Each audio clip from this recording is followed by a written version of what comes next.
Good morning. It's Miss Kim with Miss Kim's Tarot and Astrology.com.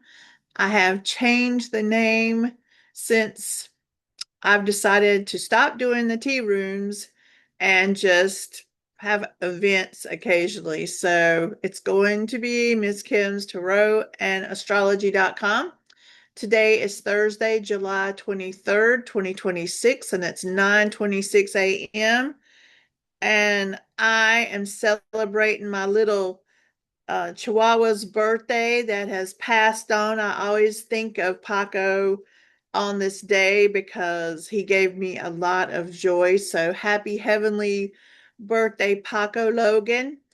And also, we are going to do the In the Skies video article, and that's what I'm going to be doing. So, In the Skies video article for August 2026. I am getting the information from my ephemeris, as you can see, is a book of numbers, and it's just given where the planets are. And I am going to just give you an update. First of all, Mercury is going to go direct at 6:58 p.m. today. Yay. That's all I have to say. It's not been a bad Mercury retrograde, bad, good, if we're going to do a contrast. It's actually been very, for me, introspective, and I've thought about a lot of things. I got in touch with feelings, so it's really been good for that. I have noticed with my clients that they have told me they have had really intense feelings, and a lot of things from the past has come up to be healed, and I can attest for that as well. So it has had its good placement. uh, there have been people from the past that have shown up, and I'm sure that you've experienced that. And I've been around people who are having car difficulties. My next door neighbor and my friend Randy, his washing machine broke, because if you don't fix it before, you're going to have it break for sure. My washer has made it through this retrograde so far, thank goodness. And so there's, little breakdowns, and I've noticed a lot of repair people out where I live. So that is always true to form, and I have been waiting to color my hair after that retrograde. But even so, I went and got a haircut way prior, but it was still during the shadow of the Mercury retrograde, and that has proven to be disastrous. So I spent a lot of time with my hair up and looking really angry when I'm in the mirror trying to fix my hair. It's starting to get tame, but the first couple of weeks I was really freaking furious. So let's get started with this In the Skies. We're going to start August the 1st with the sun in Leo. Marvelous. So whenever the sun is in Leo, it is always about heart-centered things, about love, about vitality, about the sun. That's where the sunflowers come from. It's all about brightness. That's Today I wanted to wear something that reflected the sun, which you're looking over there. The background that's got the sun, just that good, healthy energy from the sun. No matter what other people say, I think the sun is a very healing energy as long as it's not taken in excess like anything else. And so from the 1st until the 23rd, that sun will be in Leo, and things having to do with creativity, a thing in which I've been painting and sketching every day, and things having to do with um, your pride, which it's the funny thing about Leo is the word pride says two things. They can be egotistical and dramatic, but their pride is the people that they love and care about and want to protect. So those things will be in focus.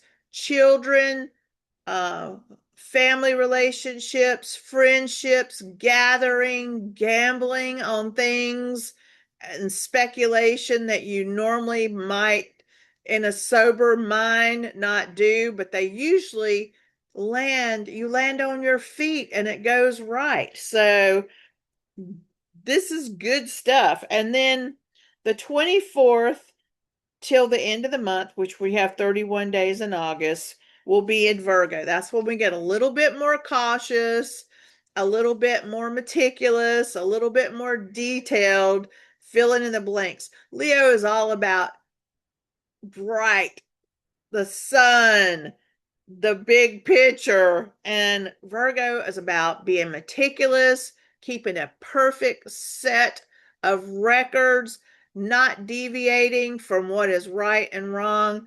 Leo takes matters into their own hands and thinks about what is best for the pride. So, um, then we're going to go over here to Mercury. And of course, like I said today, it is going direct.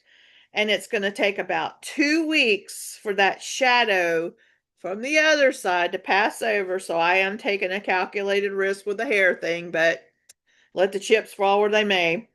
And so from the 1st until the 9th, there's still going to be conversations about children, about history, about mothering, about nurturing food. I am noticing on my feed there's a lot of things about estranged family members that would fall into that Mercury, using a platform to discuss family matters and things like that.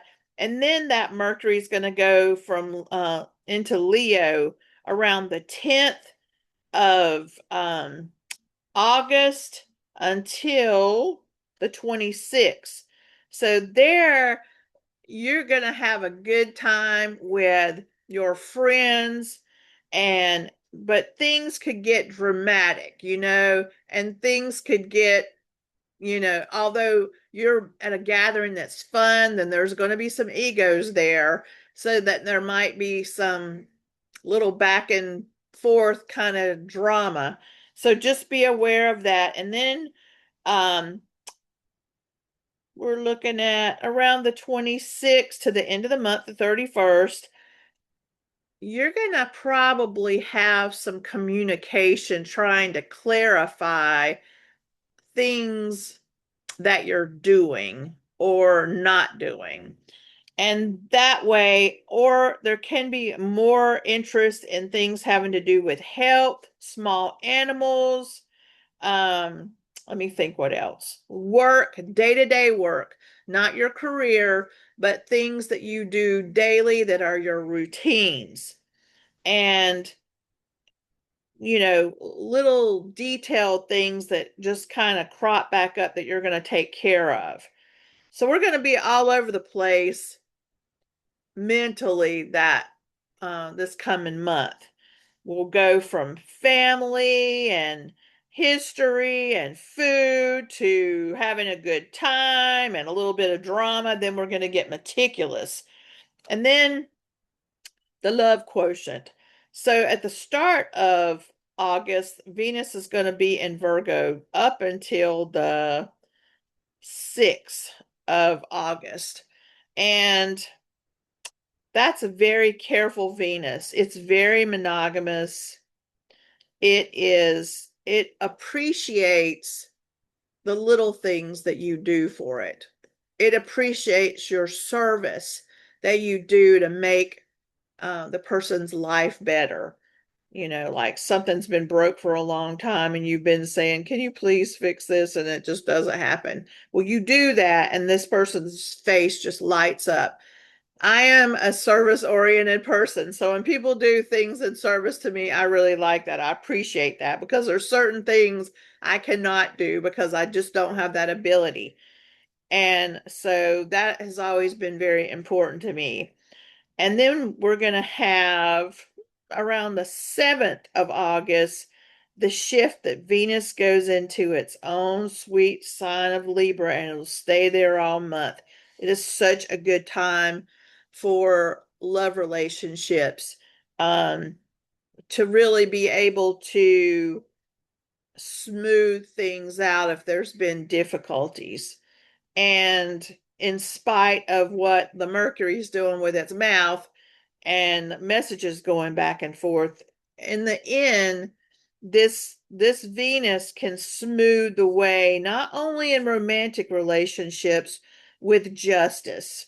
And since we're going to have Saturn going retrograde, um, on the 26th of July, when we get it the first of the month, Saturn is about the time we're having. It is about karma. And with it going retrograde, it's time to look back on the things that have not been balanced.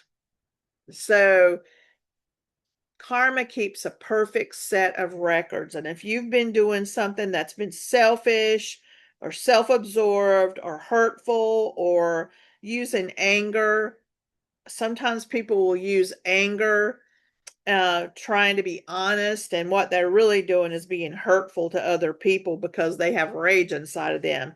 This will be a time of correction. And this Saturn is going to be retrograde until the 10th of December. It's going to be a long one, and it's going to start out in August at, or actually, when it goes retrograde, it'll be 14 degrees. And then it's going to retrograde all the way back to 7 degrees before it's over. So wherever that is in your chart where Aries is, it's going to retrograde till it sits on there and it's going to clean all that out. I kind of jumped from Venus to Saturn, but I'm going to keep going in just a second. I just wanted to talk about this because if there's somebody that you need to apologize to, do it now before that retrograde occurs.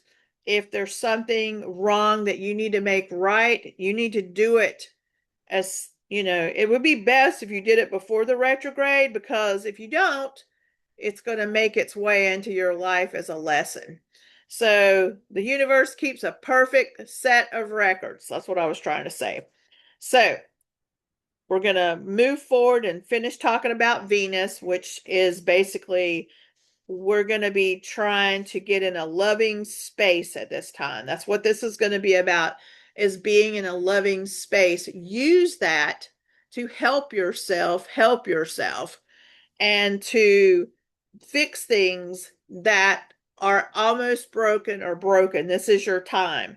So then we've got Mars, which is the drive that we have, and it's going to be in Gemini from the 1st until about the 12th of August. So communication is going to be very important. There's going to be a drive to communicate, but there's duality. So just keep that in mind. What might look like it's working itself out might flip over the next day. And then we'll have Mars going into Cancer. And that is, it's not an easy place for it to be in because the water kind of drowns out the fire, but it is good for relationships with family, with children, with history, understanding the history of things. And that's what we're doing. We're trying to identify the history that is causing problems in the present. And then we're going to fly on over to Jupiter, and that's going to be in Leo the whole time. If you're wanting to have a child, this is the time to do it, because that Jupiter is in Leo, which is going to be very beneficial. If you want to have a good time, you will be having a good time. August is going to be prime for that. But I will tell you this. Um, there can be excessive degrees of that. So remember, what's already there will magnify. So if somebody loves to party to the point that they have an issue with substances, it will magnify. If a person is a jerk, it's going to magnify. If they love drama, it will magnify. If they're angry, they will magnify in places where they are gathering with people and having a good time. Just be aware of that. So we've talked about Saturn because we've only got about 2 more minutes so I can make sure I can upload to everything. Going to go over to Uranus. It's in an air sign. It's in Gemini, which is why we are having these crazy ass storms, and which will be wind and unexpected things with electrical. So think in terms of Uranus is about a sudden insight or electricity. And Gemini is about communication. There can be things with communication that can be shocking at this time, but this is also a configuration that causes lightning, storms, and heavy dualities in that storm. It can be something that starts with wind and it turns into something else. So then we have Neptune in Aries, and it's retrograde now. So things with water and fire, as weather is as well. But that Neptune can make you not see yourself the way that other people are seeing you. So it's very important, since it's retrograde and it might shed some light on that, to give you clarity why you keep having the same problem, or to provide answers to you that have eluded you for a very long time. And then the last one we have is Pluto, and it is going to be retrograde, or it is retrograde all through the month in Aries. So, or not Aries, Aquarius. Hello. I was looking at Neptune. Pluto in Aquarius. We are still in the throes of having a new system put into place. And we're going to have resistance from people who do not like what's going on in order to put that into place. There's going to be resistance, but ultimately, this system is put into place for equality for all people. But it's going to take a very long time. But from 0, which we are past now, to 10 degrees is the time that we're going to have the most focus and resistance, fighting, and pulling back what was there that's corrupt, to put down in place something that works a little bit better. I think August is going to be a great month, even though it's got a couple of placements that could be squirrely. Overall, it really is putting down a foundation that is much more freedom oriented for you, much more connecting, and relationships will be more important at that time, instead of uh, people looking the other way. People are starting to realize what's been happening in terms of viewing other people as not people, being screens. They've been looking at screens too long, not realizing you're looking at a person with real feelings like you. And so making that discovery, it's making us more intellectually and emotionally intelligent. So I'm going to go with that. I am Miss Kim with Miss Kim's Tarot and Astrology.com. I hope you have a great rest of your month, and I will talk to you later. Bye.